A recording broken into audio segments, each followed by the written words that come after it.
Now let's move to the question number 3.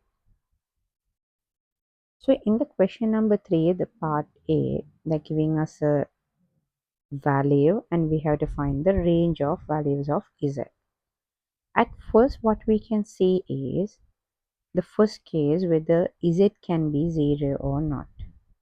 So case 1 would be we are checking the Z can be 0 or not. But we can see any number divided by 0, this will reach the infinity. So we can say Z will not be 0. The case 2 is we can see Z less than 0. And the next case would be Z greater than 0. Now let's do one by one. Let's copy the inequality. The inequality is 4 divided by Z less than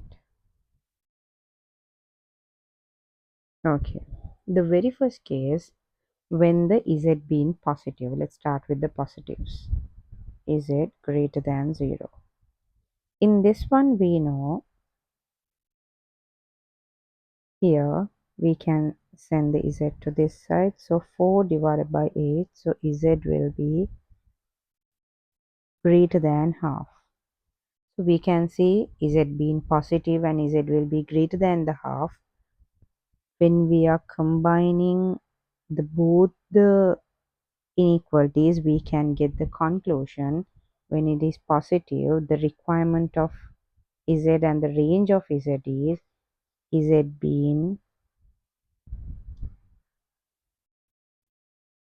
greater than half. This is our first range. And let's see when the Z being negative.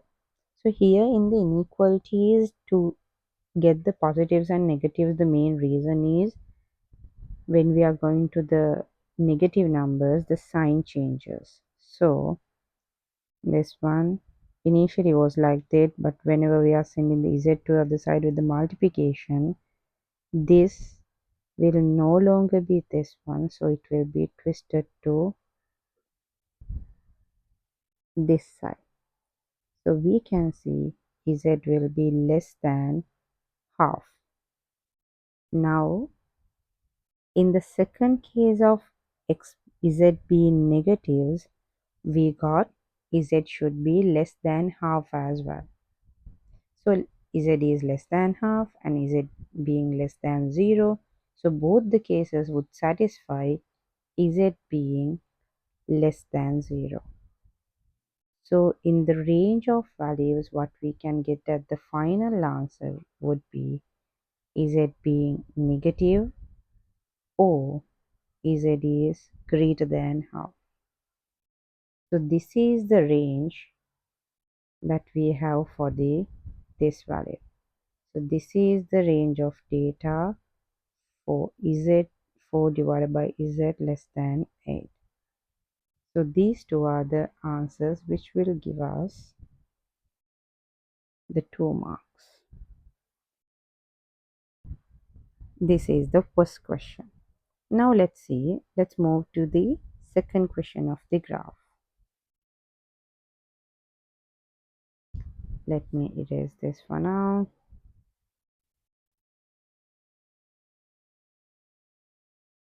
Okay. With the graph, let's see what are the concerns here. The very first question they are giving us is Z is greater than or equals to the negative 2. That means in the x-axis, if you take the negative 2, it has to be greater than this.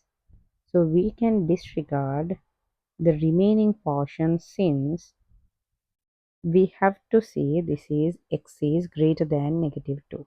So we can entirely disregard the left side. So this one, apart from this one, it would be entirely gone. Okay.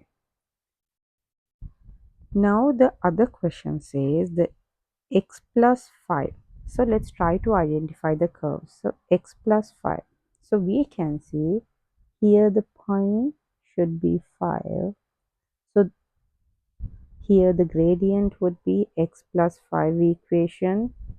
So we can see gradient is 1, see y-intercept is positive 5. So with this one we can identify this line is the one which is x plus 5. And the other equation is this x bracket x minus 3, which is a quadratic one, x squared minus 3x, which is represented by here x squared minus 3x.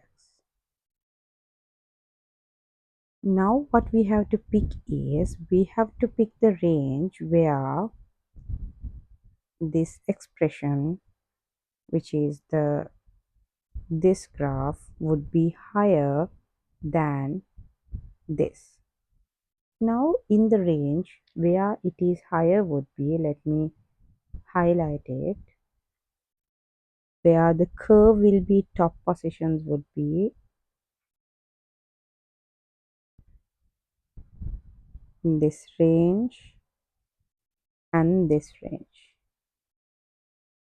But as we can see, the left side will be entirely out of our expected value, so that will be excluded. So if we really see now, we can see the range of the correct values would be this part,